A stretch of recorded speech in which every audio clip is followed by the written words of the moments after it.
Burning Point. Hello and welcome to the show with me, Ekaterina Kudashkina. We are coming to an issue of the freedom of the press in the West and the coverage of the Ukrainian crisis in particular. Just to kick it off, I would like to remind you that on the 8th of August, Gabor Steingart, who is the publisher of Germany's leading financial newspaper, The Handelsblatt, has published a story which is entitled "The West on the Wrong Path." Well, first of all, it really makes a very interesting analytical reading. But then he also focused on the role of the media, German media in particular. And just let me give you a short quote. German journalism has switched from level-headed to agitated in a matter of weeks. The spectrum of opinions has been narrowed to the field of vision of a sniper scope. Newspapers were thought to be all about thoughts and ideas now march in lockstep with politicians in their calls for sanctions against Russia's President Putin. End quote.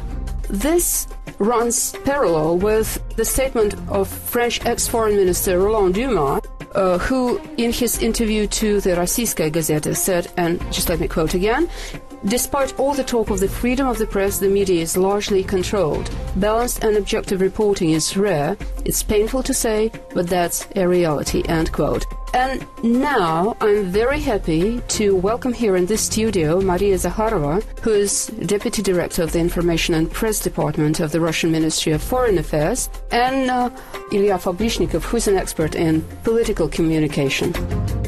Maria, I'm sure that these days when Ukrainian crisis is unfortunately in full scale, you have a lot of work dealing with Western journalists who are based here in Russia. I presume all kinds of requests to arrange for them some kind of perhaps travel to those regions. Katerina, thank you very much for such a nice introduction. You know, it's so funny to say, but we're facing no interest from Western media in going to the region. You don't mean it? I do, unfortunately. Absolutely zero. No interest to go to Rostovskaya Oblast, the nearest part of Russia to the Ukrainian border, where all and everything is happening every day. No interest, as we understand, to go to Donetsk and other cities and towns of Ukraine where civil war is going on. Just no interest at all. As the Ministry of Foreign Affairs of Russia, where foreign correspondents are accredited, because officially, according to Russian law, all permanent journalists and correspondents, world media, should be accredited in the Ministry of Foreign Affairs. We organized initially, on our own, not by request, but because we understand that this is so much important to bring journalists there. We organized several trips to the region. The first one was like a couple months ago. Second one was about a week ago.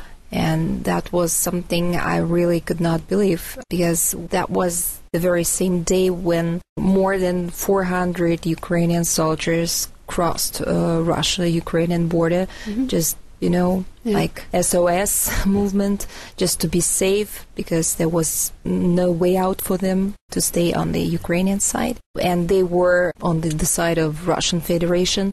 And just to stop all rumors, all speculations on this story, this particular day we organized with the Defense Ministry of Russian Federation a special trip for foreign correspondents to the Rostovskaya Oblast, just to let them directly talk to these 400 soldiers of Ukrainian army. And we had like 1 or 2 hours just to prepare all the lists of correspondents, to call them, to ask. And of course that was absolutely free of charge, because the Defense Ministry provided a special plane, a board, also for these purposes. So when my colleagues gave me the final list of correspondents, I was really shocked. And I think that both of you and probably our audience will be shocked too, because they were excluding Bloomberg agency. There was none American journalists on board. So one person from Bloomberg agency and nothing else from American side. This is shocking, especially when you understand that American media is so much involved in this crisis, and the role of American media is crucial in it. So I checked twice, even more than twice, was this information correct? And my colleagues told me that, yeah, they refused to go. Did they present any explanations? Only technical. Like, we should stay in Moscow. Our editors want us not to go, or, Just that? Yeah, just that. Actually, to my mind, in a week from this, to my mind, incident, I think it was more honest from them to say we don't want to go at all. This is because of our political, prejudgment. But not, to cover the situation with such technical reasons. Just amazing. Amazing. One more point that it was a very funny story with a Reuters correspondent who was on the list. He decided to go, and he was already on his way to the airport, to Chkalovsky airport, and suddenly he changed his mind and told that he won't go.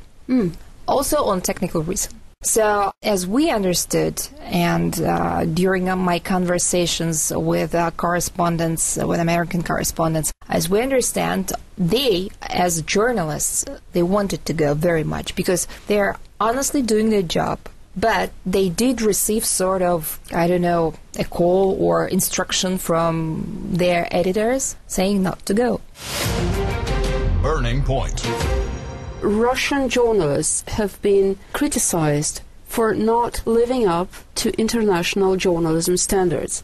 International journalist standards require you to use every possibility to get information, first-hand information from any sources, any source possible. Directly, yes.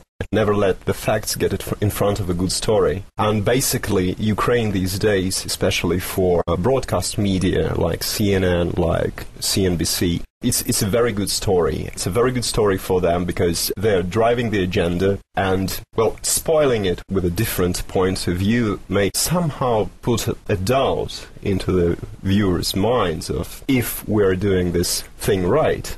If you have a look at the texts available on the internet, if you look at the broadcast by those renowned media channels I came by a while ago, like CNN, like BBC, you can see that their media agenda is quite synchronized. I mean, they're demonizing Putin.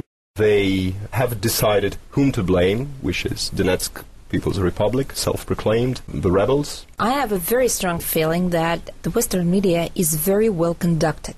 I have no information, I'm not from the secret services, to find out who is conducting them. But I absolutely agree with Ilya that they have so much in common in their prejudging of situation. They are doing the same music all the time.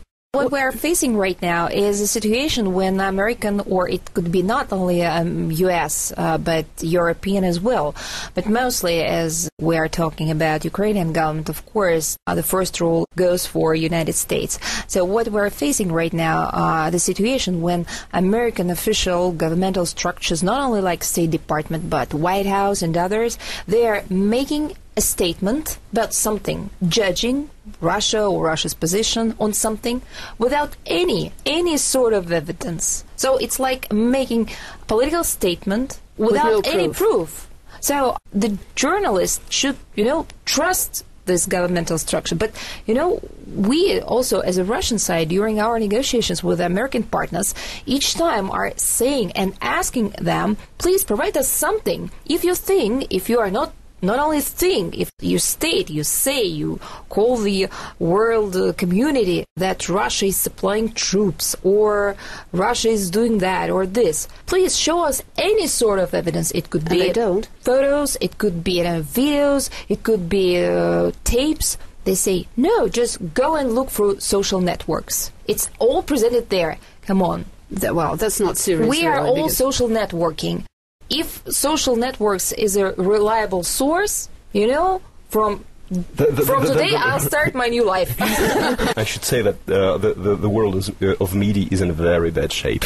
But when we're talking about Western media, do you feel any difference between American media and European media? Yeah, I do. What kind of? I do feel because, I used to work in the United States. I worked there. I lived in New York City for 3 years because I was a spokesperson for a permanent mission of Russian Federation to the United Nations. So even not a very nice or good experience is one of the best experience ever I had in my life. I mean, professional and also personal. Why? Because, first of all, I've met I think, best representatives of world media, one of most experienced, most skillful, educated, because when you are covering UN issues, when you are a correspondent of the world media accredited in the United Nations, you should be aware and you should know everything, starting from Sudan, Russia, Ukraine, I don't know, of course not Ukraine those times, but Israeli-Palestinian conflicts, Middle East issues, everything. So those correspondents I met, and not only met, but had an honor to work with, they were brilliant. They were Americans, European, from Asia, from different parts of the world. And those times I understood what is world journalism, journalistic, and journalists are. Because those people, as I mentioned, were so skillful and professional that they get information on on any matter even before diplomats did. So this is very important when you are accumulating information and your questions are like, it's not sort of questions, but it's even pre-questions before the issue came. So to my mind, that was a brilliant experience.